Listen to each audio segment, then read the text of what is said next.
شیخ مکی حجازی صاحب کو سلوٹ ہے اور دل سے ان کے لیے احترام ہے، جو اس پرفتن دور میں بھی حق گوئی سے کام لے رہے ہیں اور علماء کرام کا دفاع کر رہے ہیں، خصوصاً حضرت مولانا فضل الرحمان صاحب کا۔ وگرنہ تو لوگ ان جیسی پوسٹوں کو پیری مریدی کے اندر لگا دیتے ہیں اور وہاں پر بیٹھ کر کوئی بہت بڑے دینی ڈبے بن جاتے ہیں۔ تو شکر ہے کہ مولانا مکی حجازی صاحب حق گوئی سے کام لیتے ہیں، اعلان کھلا کہتے ہیں کہ یہ مشرک ہے۔ اللہ تعالیٰ ان کو جزائے خیر دے۔ اور اس وقت روئے زمین کے اوپر اگر دیوبند کے صحیح ترجمان ہیں، صحیح ترجمان، نہ تو وہ مفتی تقی عثمانی صاحب ہیں، نہ ہی الیاس گھمن صاحب ہیں، نہ ہی اسی طرح مفتی عبدالواحد قریشی صاحب ہیں، نہ ہی میری نظروں کے اندر کوئی عالم ہے۔ اس وقت روئے زمین کے اوپر اگر مجھے کوئی دیوبند کا صحیح ترجمان نظر آتا ہے، دیوبند کا حقیقی روحانی بیٹا نظر آتا ہے، تو وہ شیخ مکی حجازی صاحب ہے۔ آج میرے سامنے نعیم بٹ صاحب کا ایک کلپ گزرا ہے جس میں انہوں نے کہا میں مولانا فضل الرحمان صاحب کو سلوٹ مارتا ہوں اور ان کا میں فین سمجھتا ہوں۔ تو نعیم بٹ صاحب آپ کا بھی شکریہ، کیونکہ آپ نے میدان کے اندر آ کر دیکھا ہے، تماشائیوں کی طرف باہر بیٹھ کر تماشا نہیں دیکھا، آپ نے حقیقت میں میدان میں آ کر دیکھا ہے کہ علماء کرام کیا چیز ہوتے ہیں، تبھی تو آپ نے علماء کرام کے متعلق آواز اٹھائی ہے۔ اللہ تعالیٰ آپ کو بھی جزائے خیر دے۔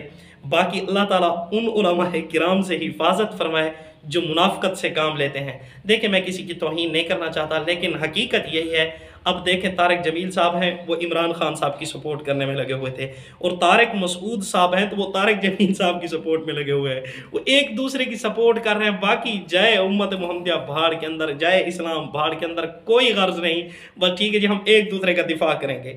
بھائی طارق جمیل صاحب کو اللہ تعالیٰ جزائے خیر دے۔ دیکھیں ان کے متعلق بہت ساروں نے غلط کمنٹس کیے ہیں، غلط ویڈیوز بنائی ہیں، میں نے ان کے متعلق اچھی ویڈیوز بنائی ہیں، اور میں نے کہا وہ علماء کرام میں سے ہمارے بڑوں میں سے، میں ان کے متعلق خلاف نہیں بولتا، لیکن اتنا ضرور کہتا ہوں کہ جس طرح عمران خان صاحب کے اندر آپ کو طارق جمیل صاحب کچھ نظر آیا تھا نا، اور انہوں نے تو صرف ریاست مدینہ کا نام لیا، لڑکیاں نچوائی، اسی طرح الٹے ناموں سے پکارا، فضلو فضلو ڈیزل ڈیزل کرتا رہا۔